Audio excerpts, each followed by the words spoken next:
Hallelujah. सर्वांना येशूच्या नावात सलाम.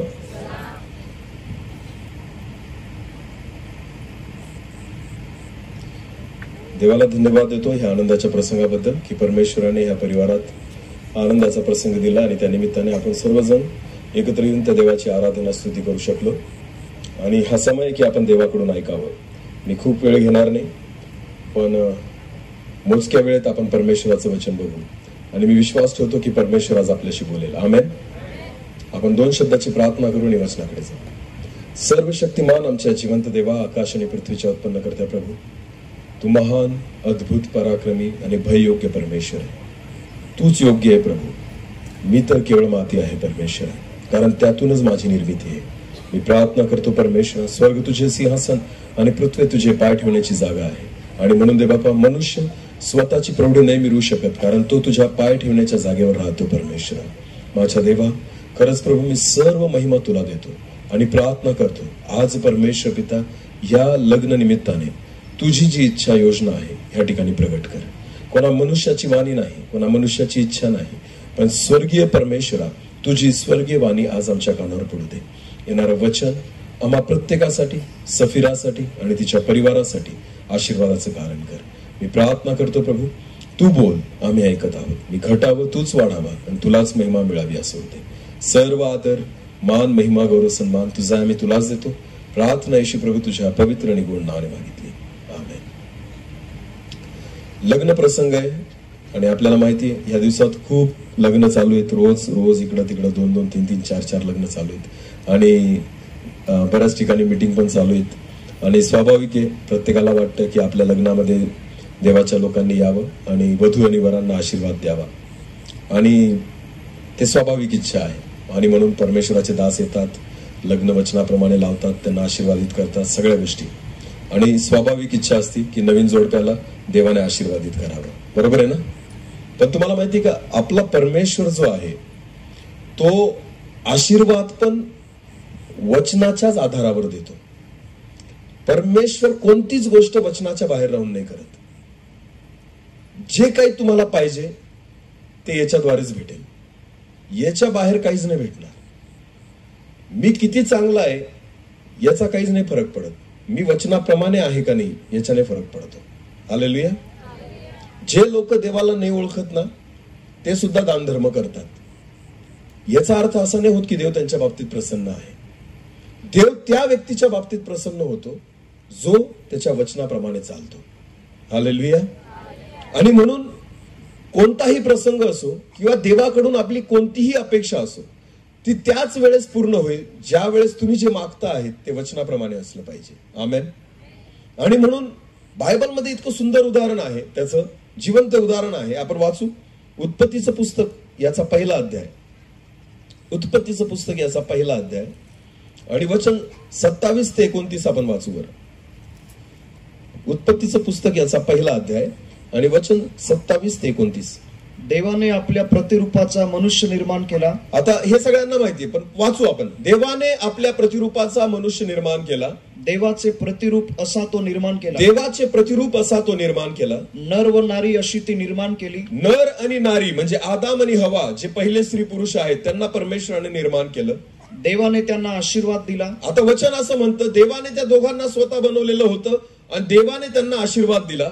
देव त्यांना म्हणाला, फलद्रूप व्हा, फलद्रूप व्हा, बहुगुणित व्हा, बहुगुणित व्हा, पृथ्वी व्यापून टाका, पृथ्वी व्यापून टाका, व ती सत्तेखाली आणा, व ती सत्तेखाली आणा. समुद्रातील मासे, समुद्रातील मासे, आकाशातील पक्षी, आकाशातील पक्षी, व पृथ्वीवर संचार करणारे सर्व प्राणी, पृथ्वीवर संचार करणारे सर्व प्राणी, ह्यावर सत्ता चालवा, यावर सत्ता चालवा. देव म्हणाला. किती वचन झाले ब्रदर? 29 झालं का? बाकी 29 वाचा. देव म्हणाला, पहा, अवघ्या भूतलावरील बीज देणारी प्रत्येक वनस्पती व सबीज फळे देणारे प्रत्येक झाड मी तुम्हाला देतो. ही तुमचे अन्न होतील. आता हे वचन ज्यावेळेस आपण वाचतो तर लक्ष द्या, आदाम आणि हवाला कोणी बनवला? देवाने स्वतःच्या हाताने दोघांना निर्माण केलेलं होतं. हालेलुया. हे एक असं जोडपं आहे बायबल मधलं, जे जोडपं स्वतः देवाने तयार केलेलं आहे. हालेलुया.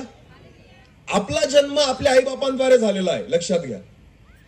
म्हणून आपण जन्माला आल्यानंतर आपल्या आई वडिलांचा स्वभाव घेऊन जन्माला येतो. पण आदाम आणि हवा जेव्हा जन्माला आले त्यांचे कोणीच आईबाप नव्हते मनुष्य. समजते मी काय सांगतोय? की कोणाचा तरी स्वभाव घेऊन ते जन्माला येतील, बिलकुल नाही. आदामाला जेव्हा घडवलं गेलं त्याचा एक वेगळा स्वभाव होता आणि हवेला जेव्हा बनवलं गेलं तिचा पण एक वेगळा स्वभाव होता. दोघांना कोणी निर्माण केलं? देवाने स्वतः निर्माण केलं. त्यांच्या अगोदर कोणीच पुरुष नव्हता आणि कोणी स्त्री नव्हती. याचा अर्थ दोघांची निर्मिती देवाने देवाच्या इच्छेप्रमाणे केली. हालेलुया. आणि म्हणून नर आणि नारी ह्या दोघांना ज्यावेळेस परमेश्वराने निर्माण केलं, हा पहिला विवाह आहे जो एदेन बागेमध्ये झाला. परमेश्वर म्हटला मी या दोघांना आशीर्वादित करतो. हालेलुया. देवाच्या मुखाने या दोघांना आशीर्वादित केलं गेलं. आता जेव्हा लग्न होतं, आता हनोख ना आणि सफीरा या दोघांचं लग्न आहे, तर या ठिकाणी जेव्हा लग्न लागेल उद्या, त्याच्यानंतर दोघं जण इथं गुडघे टेकतील आणि सर्व देवाचे जे वरिष्ठ सेवक आहेत ते त्यांच्या डोक्यावर हात ठेवून प्रार्थना करतील. बरोबर आहे ना? आशीर्वाद देतील त्यांना. मनुष्य, आम्ही सगळेजण मनुष्य आहोत, मनुष्य आशीर्वाद देतोय. पण एदेन बागेमध्ये कोण आशीर्वाद देतोय? डायरेक्ट देव. कारण ते दोघं कोणाची लेकरं आहेत? देवाची. त्यांचं लग्न कोण लावतोय? देव. कोणाच्या उपस्थितीमध्ये आहे? देवाच्या. स्वतः परमेश्वरच आशीर्वाद देणारा आहे, म्हणून देव त्यांना आशीर्वादित करतोय एदेन बागेमध्ये. पण मला सांगा, काय पहिलं लग्न आशीर्वादित झालं का? आदाम आणि हवेचं लग्न आशीर्वादित झालं का? हा का नाही? हो का नाही? झालं का? झालं का? बायबल वाचतात तुम्ही? उत्पत्तीचं पुस्तक वाचलंय का कधी? एदेन बागेतच राहिले का ते आयुष्यभर? एदेन बागेतच राहिले का? बरं, त्यांना मुलगा झाला, पहिले मुलं झाले, 2 मुलं. काय नाव आहे त्यांचं? आदाम आणि हवेच्या मुलांचं नाव काय? पहिले मुलं काईन आणि हाबेल. काईन आणि हाबेलचा जन्म एदेन बागेत झाला का बाहेर झाला? म्हणजे त्यांची मुलं कुठे जन्माला आली? एदेन बागेच्या बाहेर. एदेन बाग त्यांनी पाहिली नाही, एदेन बागेचा आशीर्वाद त्यांनी अनुभवला नाही. म्हणजे याचा अर्थ असा होतो, वैवाहिक जीवनाची सुरुवात एदेन बागेत झाली. पण तुम्हाला माहितीये, जेव्हा वैवाहिक जीवन आशीर्वादित होण्याची वेळ असते ना, त्यावेळेस ते एदेन बागेच्या कुठे होते? बाहेर होते. जरी देवाने आशीर्वाद दिला तरी सुद्धा ते आशीर्वादित होऊ शकले नाही. याचं कारण परमेश्वर कमी पडला असं नाहीये, आदाम आणि हवा कमी पडले. हालेलुया. देव देताना कमी नाही पडत, पण मनुष्य घेताना कमी पडतो. हा मनुष्याचा प्रॉब्लेम आहे. हालेलुया. नीट लक्ष द्या. प्रत्येकाला वाटतं की आमचा विवाह आशीर्वादित व्हावा, प्रत्येकाला वाटतं आमचं नातं आशीर्वादित व्हावं, प्रत्येकाला वाटतं परमेश्वराने ह्या लग्नाला आशीर्वादित करावं. पण मी परत एकदा सांगतो, देव वचनात राहूनच आशीर्वाद देतो. हालेलुया. मला काय वाटतं याच्याने देव काहीच नाही करत, त्याला काय वाटतं त्याच्याने करतो. हालेलुया. आदाम आणि हवेच्या बाबतीत काय चुकलं बरं? कोण सांगेल कुठं चूक झाली आदाम आणि हवेची? काय एदेन बागेच्या बाहेर काढलं परमेश्वराने त्यांना? मोठ्याने बोला. आज्ञा मोडली. अजून मला नाही वाटत हे एक कारण आहे एदेन बागेच्या बाहेर काढण्याचं. फक्त आज्ञा मोडली. दोष लावला. अजून उत्तर द्या. आपण ना शोधू आज काय कारण आहे. बघा, बऱ्याचदा आपल्याला वाटतं एदेन बागेतून आदाम आणि हवेला यासाठी बाहेर काढलं की त्यांनी फळ खाल्लं. काय खाल्लं? फळ. आणि कोणाची आज्ञा मोडली? देवाची आज्ञा मोडली. हे एकमात्र कारण आपल्याला वाटतं की त्यांना एदेन बागेच्या बाहेर काढलं. बघा, एदेन बाग, मला एक सांगा, तुमच्या घरात तुमच्या मुलाचं तुमच्याशी भांडण झालं, लगेच घराच्या बाहेर काढतात का? निघ रे, या घरात राहायचं नाही म्हणाल का असं? अरे म्हणाल का? नाही ना. भांडण झालं, भले आपण एक दिवस एकमेकांशी बोलणार नाही. समजतं मी काय सांगतोय? नवरा बायकोचं भांडण झालं, बायकोला म्हणा निघ घरातून बाहेर, अजिबात माझ्या घरात राहायचं नाही. छोट्याशा भांडण तुम्ही म्हणाल का असं? नाही. भले तुम्ही 2 दिवस एकमेकांशी बोलणार नाही, भले ती तुम्हाला थोडं मीठ जास्त टाकून खाऊ घालेल किंवा तिखट जास्त टाकून खाऊ घालेल, 2-4 दिवस या गोष्टी घडतील, मग त्याच्यानंतर परत एकदा त्या ठिकाणी प्रेमाने जवळ येतील. समजते तुम्हाला?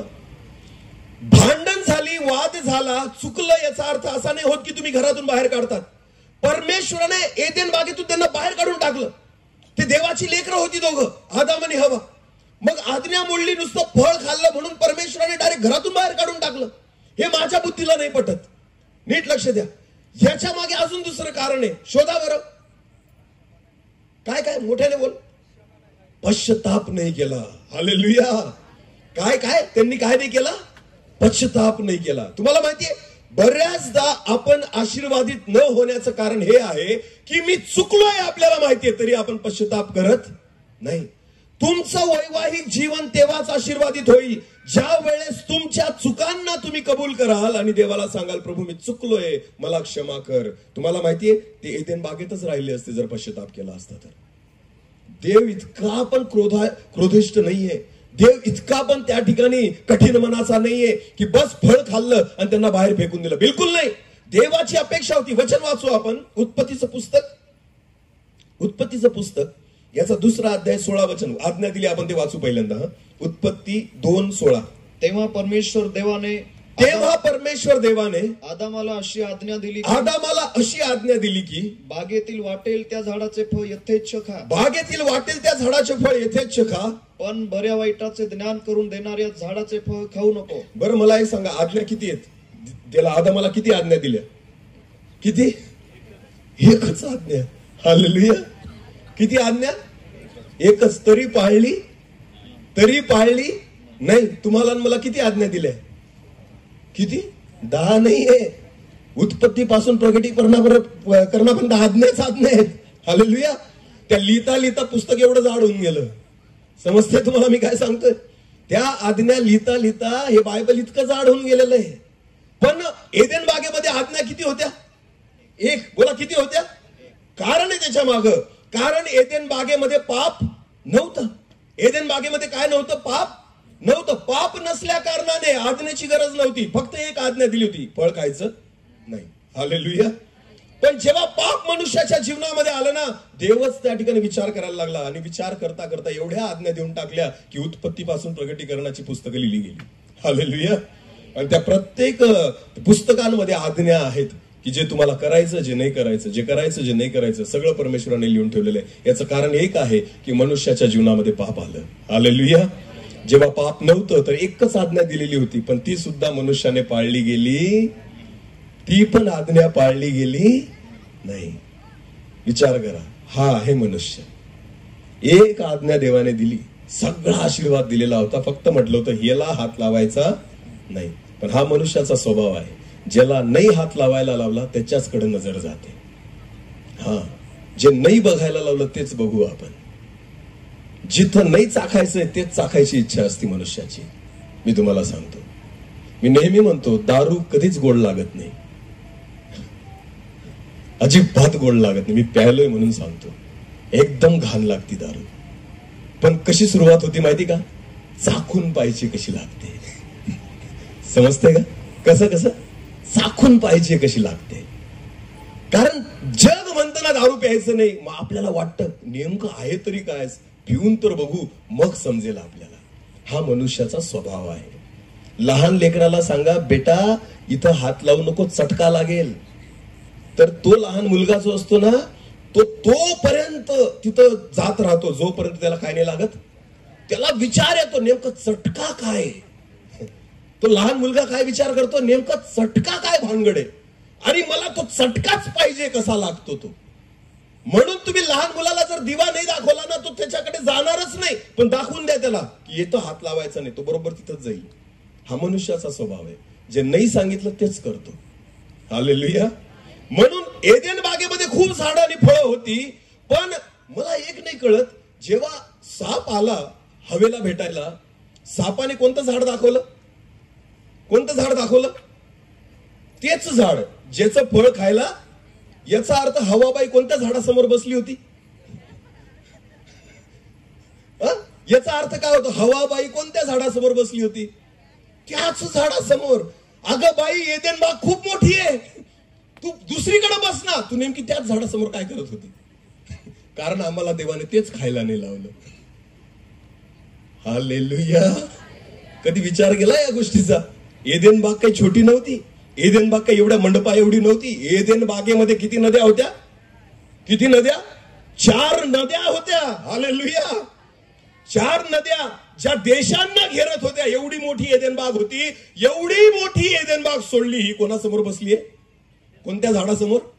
जे फळ खायला नाही लावलं. याचा अर्थ हिचीच इच्छा होती, मला खायचं जे. ती बघत होती कसं दिसतं, खाबर नाही खायला लावलं. हालेलुया. सैतानाला बी माहिती होतं हिच्या मनात इच्छा आहे, फक्त हिला प्रोत्साहन देणारा पाहिजे. हिला काय देणारा पाहिजे? प्रोत्साहन देणार, हिला टेका देणारा पाहिजे, बस हिला सपोर्ट करणारा पाहिजे. ज्या दिवशी हिला सपोर्ट केला ना, ही आपोआप तोडून खाईल. म्हणजे हवाबाई जी होती ना, ती रोज त्या झाडासमोर जाऊन बसायची आणि बघायची, देवाने का बरं खायला नाही लावले. हा माणसाचा स्वभाव आहे. हालेलुया. माझी भाषा कळते का तुम्हाला? सगळ्यांना कळते ना? हा, मी जे बोलतोय ते समजतंय तुम्हाला? कळायला पाहिजे बरं. हालेलुया. एदेन बागेमध्ये हवेचं लक्ष त्याच झाडाकडे होतं, ती तिथंच बसलेली होती, म्हणून सैतानाने तिला तेच झाड दाखवलं आणि म्हटलं, बघ त्या झाडाचं फळ नाही. ती म्हणते सगळं खायला लावलं पण याचं खायला नाही लावलं. आणि बायबल असं म्हणतं, जेव्हा फळ खाण्याची वेळ आली, तिने म्हटलं की ते फळ दिसण्यासाठी कसं आहे? मनोरम आणि सुंदर आहे, आणि खाण्यासाठी इष्ट आहे. हालेलुया. हालेलुया. त्या फळाला ती निरखून पाहत होती. त्या फळाकडे वचन वाचा बरं, तिथं उत्पत्तीचं पुस्तक 3रा अध्याय वाटतं, 3रा अध्याय. उत्पत्ती याचा 3रा अध्याय. किती वचन? 6. हा, उत्पत्ती याचा 3रा अध्याय वचन 6. त्या झाडाचे फळ खायला चांगले, दिसायला मनोहर आणि शहाणे करायला इष्ट आहे, असे त्या स्त्रीला दिसून आले. याचा अर्थ निरखून पाहिलं की त्या झाडाचं फळ दिसायला सुंदर आहे, खायला इष्ट आहे. हालेलुया. निरखून पाहिलं त्या फळाकडे. याचा अर्थ पूर्ण एदेन बागेमध्ये सगळा भाग सोडून दिला, सगळे फळं सोडून दिले. ही फक्त त्या फळाच्याच झाडासमोर बसलेली आहे आणि म्हणून पापात पडली. कधी पण देवाने न सांगितलेल्या गोष्टी समोर वेळ घालवू नका, तुम्ही पापात पडाल. समजतं मी काय सांगतोय? देवाने जी गोष्ट नाही करायला लावली तिच्या समोर जर तुमचा वेळ जात असेल ना, तर 100% तुम्ही कधी पण. तुम्हाला माहितीये, लोक म्हणतात टीव्ही बघणं पाप नाहीये, पण टीव्हीत काय चांगलं दाखवलं जातं मला ते सांगा. मान्य आहे मला टीव्ही बघणं पाप नाहीये, पण टीव्हीत तुम्ही काय बघता? अरे कोणती पण ऍडव्हर्टाईज घ्या, त्याच्यामध्ये अर्धे वस्त्र घातलेल्या स्त्रिया तुम्हाला बघायला मिळतील. मला एक सांगा, जेव्हा व्यभिचार तुम्ही तुमच्या डोळ्यांनी पाहतात, तर मनुष्य कशात पडेल? कोणत्या पापात पडेल? बोला, कोणत्या पापात पडेल? देवाची इच्छा नाही की तुम्ही त्या फळाकडे बघावं, परमेश्वराची इच्छा नाही त्या फळाकडे निरखून बघावं. मनुष्याचं पाप का त्याच्या जीवनामध्ये येतं? कारण तो त्या फळाला निरखून बघतो. ज्या वेळेस तुमच्या जीवनामध्ये तुम्ही त्या फळाकडे निरखून बघतात, त्या पापाकडे निरखून बघतात ना, एक दिवस असा येतो की तुम्ही त्याच पापाकडे पडतात, त्याच पापामध्ये पडतात. हालेलुया. दावीद गच्चीवर फिरत होता आणि त्याने एका स्त्रीला पाहिलं, तो पापात पडला. नको त्या वेळेस, नको त्या ठिकाणी, नको ती गोष्ट त्याने पाहिली आणि बायबल म्हणतं दाविदाने व्यभिचार केला. ज्या वेळेस तुम्ही एखादी पापाला निरखून बघतात, तर ते पाप तुमच्यामध्ये शिरल्याशिवाय राहत नाही. आदाम आणि हवेच्या बाबतीत तीच गोष्ट होती. त्यांनी पापाला निरखून पाहिलं आणि ते पापात पडले. आता पुढचं वचन आपण वाचू. उत्पत्तीचं पुस्तक याचा 3रा अध्याय आणि वचन 4 आणि 4 पासून पुढे. सर्प स्त्रीला म्हणाला, तुम्ही खरोखर मरणार नाही. तुम्ही खरोखर मरणार नाही, कारण देवाला हे ठाऊक आहे की तुम्ही त्याचे फळ खाल, त्याच दिवशी तुमचे डोळे उघडतील आणि तुम्ही देवासारखे बरे वाईट जाणणारे व्हाल. त्या झाडाचे फळ खायला चांगले, दिसायला मनोहर आणि शहाणे करायला इष्ट आहे, असे त्या स्त्रीला दिसून आले. तेव्हा तिने त्याचे फळ काढून खाल्ले आणि मला जे आवडलं ते मी खाल्लं. समजते तुम्हाला पाप कसं झालं? मला जे आवडलं ते मी खाल्लं.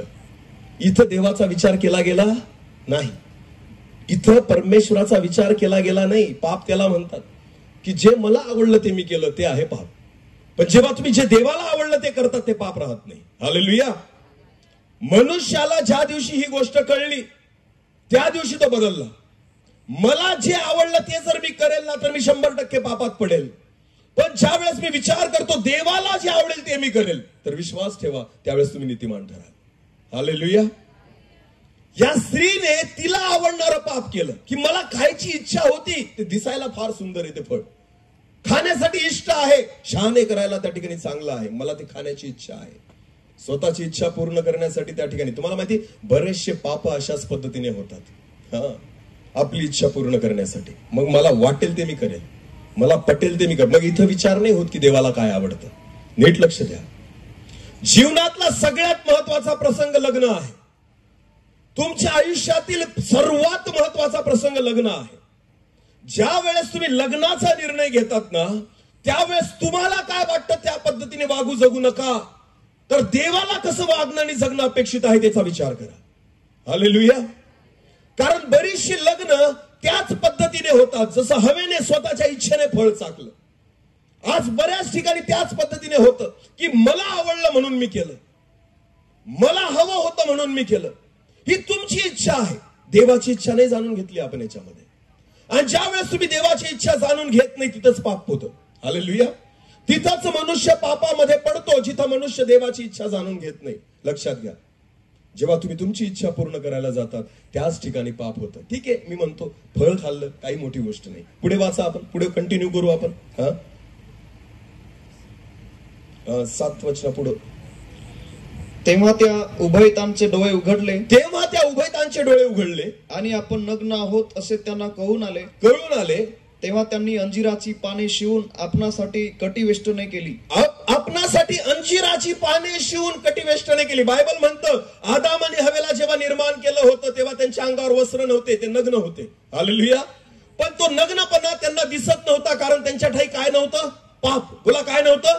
पाप. पण जसं पाप त्यांच्या जीवनामध्ये आलं त्यांना कळायला लागलं की मी नग्न आहे. तर बायबल म्हणतं त्यांनी अंजिराची पानं शिवली आणि स्वतःच्या कमरेला कटिवेष्टन घातली. मला एक सांगा, अंजिराची पानं किती वेळ त्या ठिकाणी ताजी राहतील?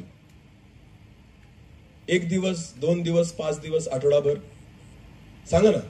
हिरवं पान किती दिवस त्या ठिकाणी हिरवं राहतं झाडावरून तोडल्यानंतर? किती? ऊन जर चांगलं असेल तर दुपारीच वाळल ना. जे कपडे तू शिवलेले आहेत ना स्वतःची नग्नता झाकण्यासाठी, हा तुझा उपाय आहे. मनुष्य स्वतःचे पाप झाकण्यासाठी स्वतःचे उपाय करतो. त्याला वाटतं की माझं पाप कोणाला दिसणार नाही. लक्षात घ्या, तुम्ही केलेली पाप तुम्ही नाही झाकू शकत, ते जास्त वेळ झाकली जात नाही. हालेलुया. बायबल असं म्हणतं जेव्हा परमेश्वर त्या एदेन बागेमध्ये उतरला आणि त्याने हाक मारली आदामाला आणि हवेला, त्यावेळेस देवाने कळलं देवाला की हे पापात पडलेले. देवाने त्यांना चांबड्याची वस्त्र दिली. बोला, कसली वस्त्र दिली? कारण देवाला माहिती होतं पानं जास्त काळ टिकणार नाही. यांची जर पापाची नग्नता झाकायची आहे तर मला यांना काय द्यावं लागेल? चांबड्याची वस्त्र. आता चांबड्याची वस्त्र देण्यासाठी कोणत्या तरी जनावराला काय केलं गेलं? बोला, काय केलं गेलं? चांबडं कसलं असतं? जनावराचं चांबडं कसलं असतं? एखाद्या प्राण्याचं चामडं काढण्यासाठी रक्त सांडलं गेलं, चामडं काढण्यासाठी एक प्राणी मारला गेला आणि त्याच्यानंतर त्या ठिकाणी ते चामडं काढून त्यांची पापाची नग्नता झाकली गेली. हालेलुया. हे देवाचे उपाय आहेत. येशूच्या रक्ताद्वारे आपल्या पापाची क्षमा होते आणि त्याच्या रक्ताद्वारे आपले पाप झाकले जातात. लक्षात घ्या, तुम्ही स्वतःचे पाप स्वतः झाकण्याचा प्रयत्न करू नका, म्हणून तुम्ही आशीर्वादित होत नाही. पण ज्या वेळेस तुमची पाप देव झाकतो ना, त्यावेळेस मनुष्य आशीर्वादित होतो. Hallelujah, hallelujah. नीट लक्ष द्या. आज अनेक वैवाहिक जीवन याच्यामुळे अडचणीमध्ये आहे. का माहितीये तुम्हाला? फळ खाऊन टाकलं, अडचण ती नव्हती. पळून गेले, अडचण ती नव्हती. प्रॉब्लेम हा आहे की पश्चाताप अजून सुद्धा केलेला. बोला, पश्चाताप अजून सुद्धा केलेला. भले आम्ही एदेन बागेच्या बाहेर राहू पण पश्चाताप करणार नाही. अडचण ती आहे. मी तुम्हाला सांगतो, चुकत कोण नाही हो, प्रत्येक व्यक्ती चुकतो. मी पण चुकतो, तुम्ही पण चुकतात. तुम्हाला माहितीये प्रत्येक व्यक्तीमध्ये चुका आहेत. चुकणं मोठी गोष्ट नाहीये, मानणं मोठी गोष्ट की मी चुकलो. Hallelujah, hallelujah. वाचा वाचा ब्रदर, पुढे वाचा. त्यानंतर शिळोप्याचा वारा सुटला. त्यानंतर शिळोप्याचा वारा सुटला. परमेश्वर देव बागेत फिरत होता. परमेश्वर देव बागेत फिरत होता. त्याचा आवाज त्यांना ऐकू आला. त्याचा आवाज त्यांना ऐकू आला. तेव्हा परमेश्वर देवाच्या दृष्टीपुढून आदाम व त्याची स्त्री बागेतील झाडांमध्ये लपली. तेव्हा परमेश्वर देवाने आदामाला हाक मारून म्हटले, तू कोठे आहेस? तू कोठे आहेस? तो म्हणाला, मी बागेत तुझा आवाज ऐकला, तेव्हा मी नग्न आहे म्हणून भिवून लपलो. देवाने म्हटले, तू नग्न आहेस हे तुला कोणी सांगितले? तू नग्न आहेस हे तुला कोणी सांगितले? ज्या झाडाचे फळ तू खाऊ नकोस अशी मी तुला आज्ञा केली होती, त्याचे फळ तू खाल्लेस काय? त्याचे फळ तू खाल्लेस काय? पुढे. आदाम म्हणाला जी स्त्री तुम्हाला सोबतीला दिलीस. मी खाल्ले असं म्हणत नाही. काय म्हणतो तो? जी बायको तू मला करून दिली. पुढं तिने त्या झाडाचे फळ मला दिले. तिने त्या झाडाचे फळ मला दिले. अरे त्या काळामध्ये असं नव्हतं ना, किराणा भरून आणायचा, स्टोव पेटवायचा, गॅस लावायचा आणि भाजी तयार करायची, खाऊ घालायची. बिलकुल नाही. ज्याला भूक लागली त्याने फळ तोडायचं आणि खायचं. हालेलुया. समजते तुम्हाला? हवेने तुला खाऊ घालायची गरजच नाही आदाम, कारण तू स्वतः खाणार आहे. हालेलुया. फळ खाऊ घालावं नाही लागत, हे तू खाऊ शकतो. आता आदाम पापात पडला. आदाम कोणावर खापर फोडतोय? नाही, देवावर नाही. कोणी खाऊ घातलं? कोणी? तू जी स्त्री, नीट वाचा ते वचन, परत एकदा वाचा. जी स्त्री तुम्हाला सोबतीला दिलीस. तो हवेवर पण नाही फोडते खापर, तूच दिली ना बायको करून. तो देवावरच खापर फोडतोय. तू दिली नसती तर मी पापात पडलो नसतो. तू दिली नसती तर मी हे फळ खाल्लं नसतं. चोराच्या उलट्या बोंबा. समजते तुम्हाला? चोराच्या उलट्या बोंबा अशी परिस्थिती आहे माणसाची. देवाने मला परीक्षेत पाडलं. रिकामा नाही परमेश्वर तुम्हाला परीक्षेत पाडायला. देव माझी परीक्षा पाहतोय. कशाला तुझी परीक्षा पाहिजे? दुसरे कामधंदे नाही का देवाकडे? परीक्षा पाहण्याचं काम बायबलमध्ये सैतानाकडे आहे. कोणाकडे आहे? सैतानाकडे. देव रिकाम्या गोष्टी करत नाही, लक्षात घ्या. या ठिकाणी तू पाप केलं, तू फळ खाल्लं आणि खापर कोणावर फोडतोय तो? देवावर. हे देवा, ही स्त्री जी तू मला करून दिली ना, तिने मला फळ खाऊ घातलं. म्हणजे हवा पण चांगली आहे, पण तू दिली ना. तूच दिली. तुझं तू बघ. माझी थोडी चुकी आहे, तुझीच चुकी आहे की तू मला बायको करून दिली. प्रॉब्लेम हा आहे, पाप स्वीकारलं नाही. बोला, पाप स्वीकारलं. मी तुम्हाला सांगतो, जर तुम्हाला तुमचा परिवार आशीर्वादित करायचा आहे ना, पाप स्वीकारा. भले काही चुका झालेल्या असतील, देवासमोर कबूल करा. तुम्ही माणसाला फसू शकता, देवाला फसू शकत नाही. बायबल म्हणतं लग्न सर्वस्वी आदरणीय असावं. आमेन. आदरणीय असावं म्हणजे काय?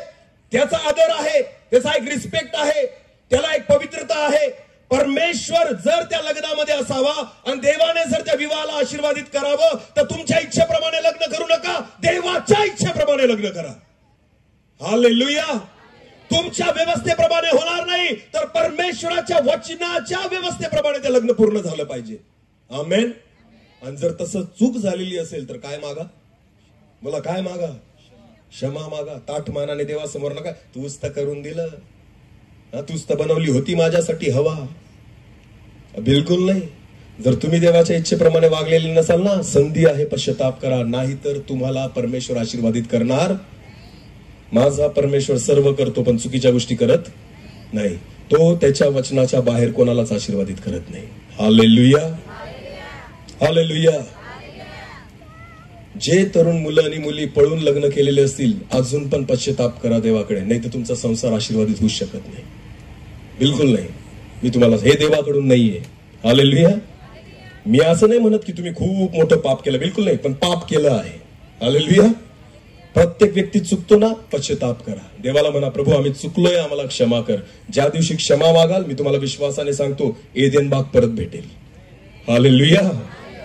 येशू ख्रिस्तावरील विश्वासाद्वारे मनुष्याला परत एदेन भेटलेली आहे. आमेन.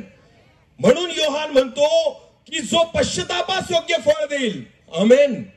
जर तुम्हाला बाप्तिस्मा घ्यायचा आहे तर पश्चातापास योग्य फळ द्या, त्या ठिकाणी योहान म्हणतो. हालेलुया. जे गमवलेलं आहे ना आदामाने, ते परत एकदा येशूने कमवून दिलेलं आहे. आमेन. पण पश्चाताप करावा लागेल. आदामासारखं देवावर खापर फोडू नका, एकमेकांवर खापर फोडू नका, तर पश्चाताप करा की प्रभू चुकलोय. बरेचसे संसार त्यामुळे आशीर्वादित नाही होत.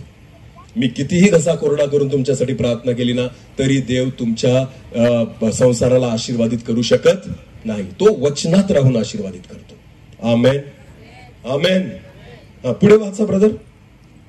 परत एकदा प्लीज तेच वचन कंटिन्यू करा जे आपण वाचलं आदामाचं, की तू स्त्री जी मला दिली. आदाम म्हणाला जी स्त्री तू मला सोबतीला दिलीस. जी स्त्री तू मला सोबतीला दिली, तिने त्या झाडाचे फळ मला दिले. तिने त्या झाडाचे फळ मला दिले आणि ते मी खाल्ले. ते मी खाल्ले.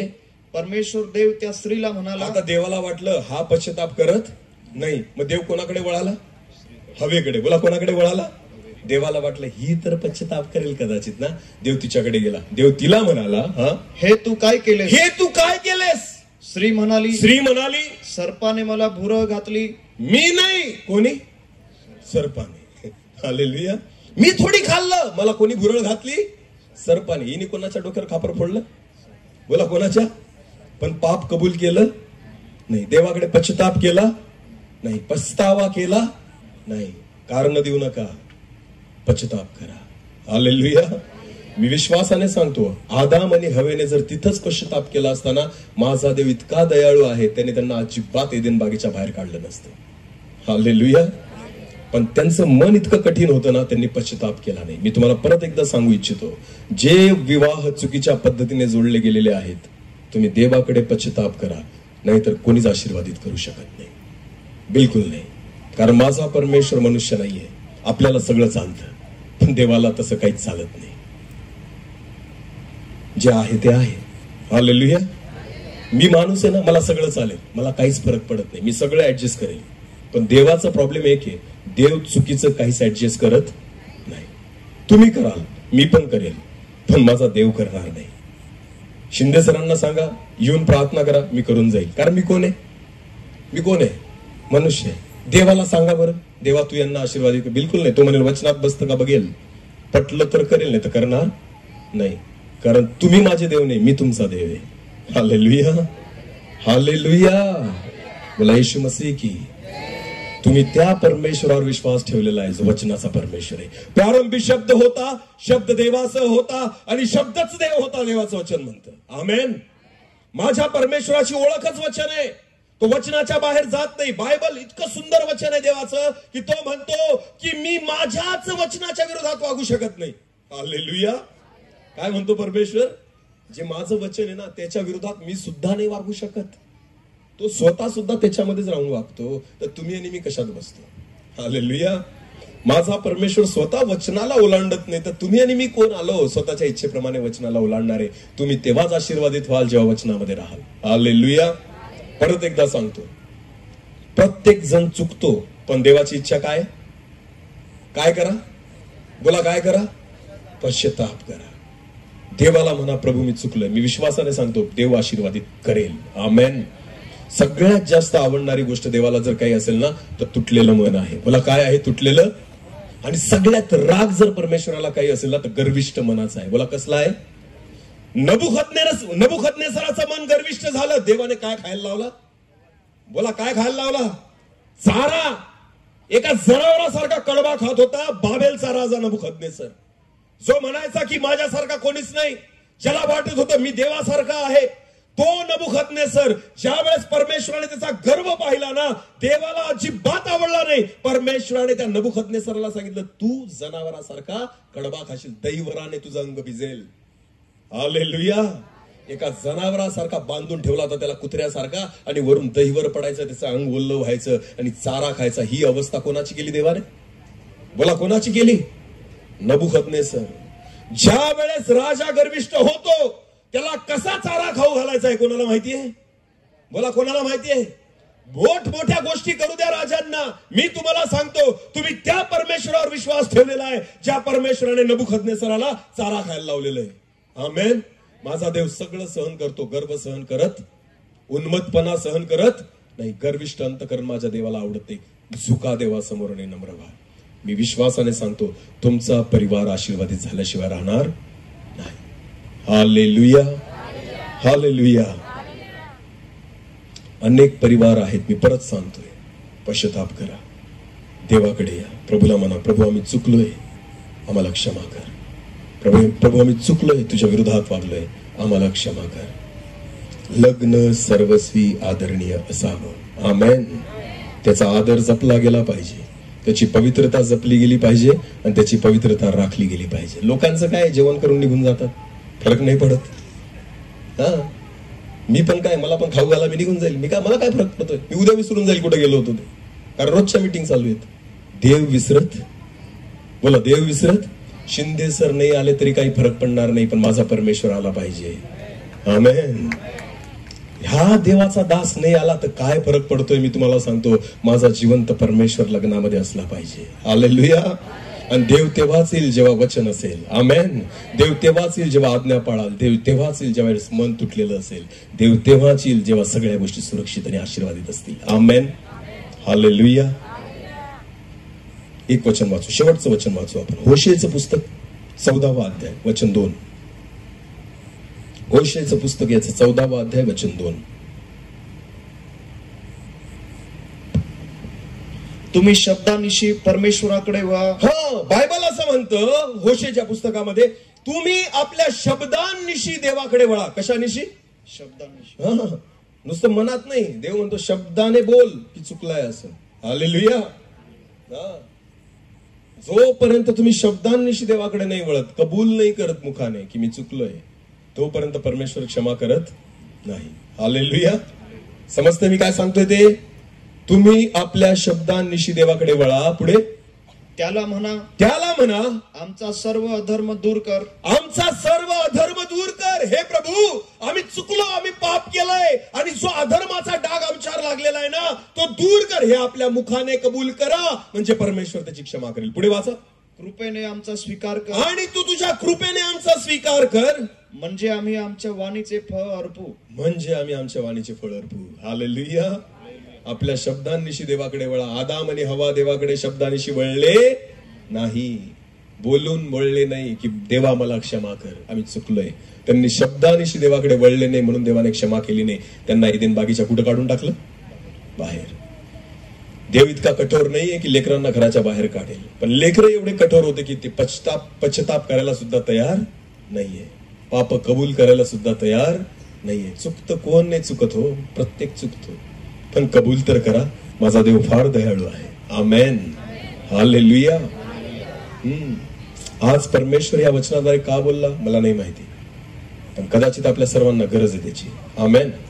अनेकशे नाते अशा पद्धतीने जोडले जातात जे देवाला आवडत नाही.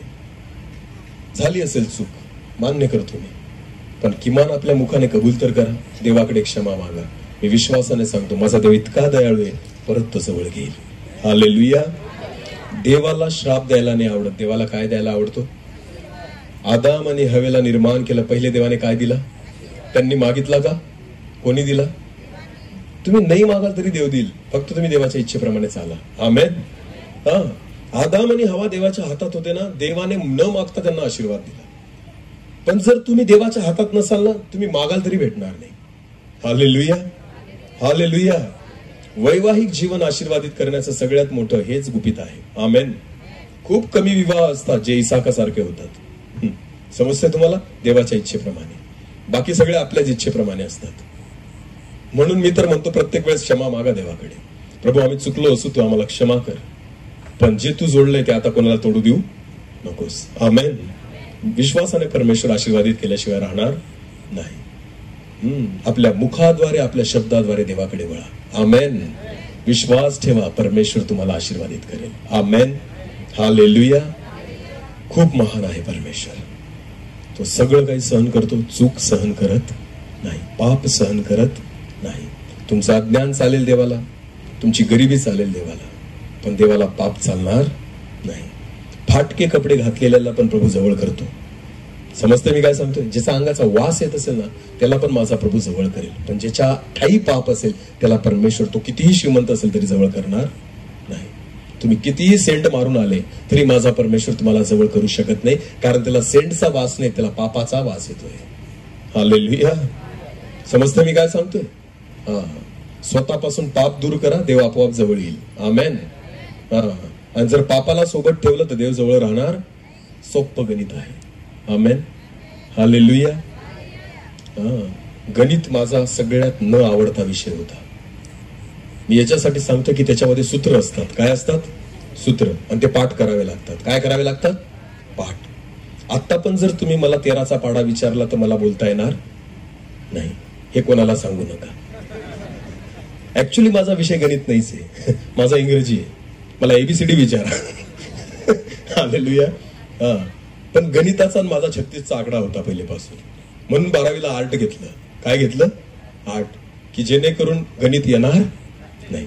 10वी नंतर गणिताला मी फारकती दिली, त्याच्यानंतर मी त्याच्याजवळ कधीच गेलो नाही. समजतं मी काय सांग? कारण त्याच्या सूत्र असतात आणि ते पाठ करावे लागतात. जर सूत्र पाठ नाही केलं ना तुम्ही गणित सोडवू शकत नाही. समजतं मी काय सांगतोय? आपल्या मनाने गणित नाही सोडवलं जात. कशाने सोडवलं जातं? सूत्राने. सगळे आकडे त्या सूत्रात टाकावे लागतात. आणि जर तो सूत्र तुम्हाला पाठ असेल ना, ते आकडे टाकल्यानंतर आपोआप गणित सुटून जातं. हालेलुया. सेम तीच गोष्ट आहे आध्यात्मिक जीवनामध्ये. देवाला जर आपल्याला आशीर्वादित करायचंय ना, त्याच्या वचनाच्या सूत्रात आपल्याला बसावं लागेल. आमेन. मी तुम्हाला विश्वासाने सांगतो, मग गणित, बेरीज, वजाबाकी, भागाकार, गुणाकार जे झालं, बरोबर आशीर्वादच येतील. शेवटी बरोबर काय येतील? आशीर्वादच येतील. आमेन. फक्त सूत्र करेक्ट असू द्या. आमेन. मनाचे सूत्र बनवू नका, कारण त्याच्याने काही त्या ठिकाणी तुमचे उत्तर बरोबर येणार नाही आणि परमेश्वर आशीर्वादित करू शकणार नाही. हालेलुया. समजलं सगळ्यांना? समजलं का सगळ्यांना? म्हणून मी तुम्हाला सांगतोय की जर चूक झाली असेल तर क्षमा मागा. नक्कीच प्रभू आशीर्वादित करेल. हालेलुया. म्हणून अनेक विवाह आशीर्वादित होत नाही, कारण आपण देवाकडे वळत नाही, शब्दानिशी वळत नाही. परमेश्वराची इच्छा आहे शब्दानिशी त्याच्याकडे वळा, म्हणजे मी तुमच्या अपराधांची क्षमा करेल आणि तुम्हाला आशीर्वादित करेल. म्हणून एदेन बागेच्या बाहेर आदामाने हवा गेले, त्यांना त्या ठिकाणी कष्ट भोगावे लागले. पहिलेच मुलं असे जन्माला घातले की एकाने दुसऱ्याला मारून टाकलं. समजते तुम्हाला? मुलं कसे जन्माला घातले? काईन आणि हाबेल. बिचारा हाबेल चांगला होता पण जगू शकला का? कोणी मारलं त्याला? सख्या भावाने. आणि स्वतः पण श्रापित होऊन गेला देवाकडून. समजते मी काय सांगतोय? जेव्हा देवाचा अनुग्रह नाही राहत तर ह्या गोष्टी असतात. मी तुम्हाला सांगतो, एदेनात राहा, एदेन बागेत राहा. तेव्हाच राहू शकता जेव्हा तुटलेलं हृदय घेऊन राहा. हालेलुया. चुका, क्षमा मागा. देवाला म्हणा, प्रभू मी चुकलोय, मला क्षमा कर, मला आशीर्वादित कर. नक्कीच तुमचा परिवार आशीर्वादित झाल्याशिवाय राहणार नाही. परमेश्वर या वचनाद्वारे आपल्या सर्वांना आशीर्वादित करू. आपली डोळे झाकू. यावेळेस आपण काही वेळ प्रार्थनेमध्ये जाऊ. सर्वजण आपली डोळे बंद करू. माझ्या देवा, तुझी वाणी आज आमच्या कानावर पडली. परमेश्वर पिता, जसं एदेन बागेमध्ये पहिला विवाह तू लावला आदाम आणि हवेचा, तू आशीर्वादित केलं प्रभू. तू त्यांना सर्व दिलेलं होतं, तरी सुद्धा त्यांचं वैवाहिक जीवन आशीर्वादित नाही होऊ शकलं, कारण ते चुकले पण त्यांनी पश्चाताप केला नाही. माझ्या देवा, आम्ही पण मनुष्य आहोत, चुकणारे आहोत, गुन्हे आहोत. आमच्या हातून पाप होतात, चुका होतात प्रभू, पण तू आमच्यावर दया कर, आमच्या पापांची क्षमा कर, की जेणेकरून आम्ही आशीर्वादित व्हावं. आम्ही एदेन बागेच्या बाहेर नाही, पण एदेन बागेत तुझ्या सोबत राहावं. यासाठी परमेश्वरा, इथं उपस्थित प्रत्येकाचं जीवन, वैवाहिक जीवन आशीर्वादित कर. आणि विशेष सफिरा आणि हनोख यांचं वैवाहिक जीवन देखील तुझ्या वचनाद्वारे तू आशीर्वादित कर दे बाबा. तुझं वचन जिवंत, पवित्र, सामर्थ्य, दुधारी तलवारीपेक्षा तीक्ष्ण आहे दे बाबा. सांदे मज्जा यांना आर पार छेदून पार जाणार आहे. माझ्या देवा, आमची मन कठीण होऊ देऊ नकोस, तर या वचनाप्रमाणे चालण्यासाठी तू आम्हाला सहायता कर. यावेळेस आपण एक छोटस कोरस घेऊ आणि आपण प्रार्थनेमध्ये जाऊ. धन्यवाद. स्वतःच्या मनाची तयारी करा प्रियांनो. जराशी चूक आपल्या जीवनात झालेली असेल तर प्रभूकडे क्षमा मागा. प्रभूला म्हणा, प्रभू सगळ्या गोष्टी मी मागे सोडतोय आणि परत एकदा मी तुझ्याकडे येतोय. प्रभू माझा स्वीकार कर. धन्यवाद पिता. प्रत्येक जण आपले डोळे आपण बंद करू. यावेळेस आपण प्रार्थनेमध्ये जाऊ.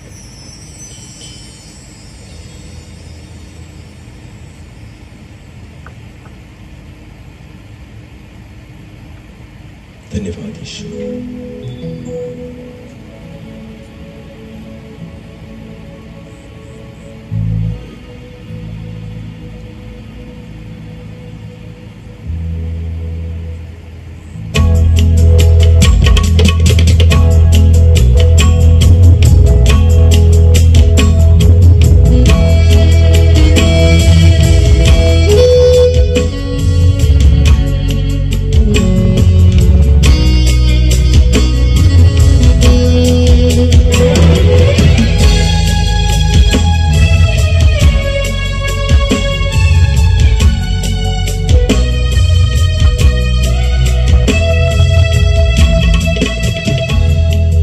पिछला सब भूल कर मैं आगे ही दौड़ा चलूं. मेरे लिए जो धन था उसको मैं त्याग दूं.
माझ्या देवा, मागील सगळ्या गोष्टी प्रभू आम्ही विसराव्या, पश्चातापी हृदयाने तुझ्याकडे वळावं आणि एका नवीन जीवनाला सुरुवात करावी असं होते प्रभू. कारण देवाप्पा, तुटलेले हृदय तू कधीच नाकारत नाहीस परमेश्वर.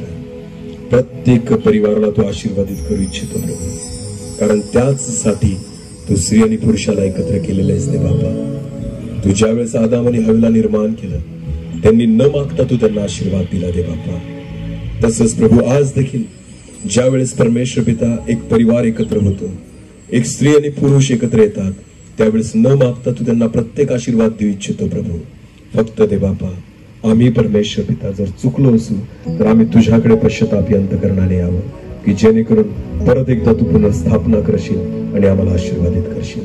प्रार्थना करतो देवा, विशेष सफीरासाठी आणि हनोकसाठी, दोघं उभयता उद्या परत एकदा परमेश्वर पिता ज्यावेळेस ते तुझ्या वचनाला अधीन राहून तुझ्या चरणी येतील आणि परमेश्वर पिता तुझ्या कराराने बांधले जातील, या दोघं उभयतांना तू आशीर्वादित कर. मी प्रार्थना करतो देवाप्पा, त्यांचं वैवाहिक जीवन तुझ्या वचनाप्रमाणे आशीर्वादित कर आणि होऊ दे प्रभूजी, त्यांच्या परिवाराला देखील तू आशीर्वादित कर. धन्यवाद पिता तुझ्या वचनाबद्दल. केवळ ऐकणारे नाही पण वचनावर विश्वास ठेवून चालणारे कर. आमची मन कठीण होऊ देऊ नकोस. जे वचनाचं बीज पेरलं गेलंय ते चांगल्या जमिनीप्रमाणे 30 पट 60 पट आणि 100 पट फळ देणारा होईल असं होते. सर्व आदर मान महिमा गौरव सन्मान तुझा आम्ही तुलाच देतो. प्रार्थना येशू प्रभू तुझ्या पवित्र आणि गोड नावाने मागितली. आमेन.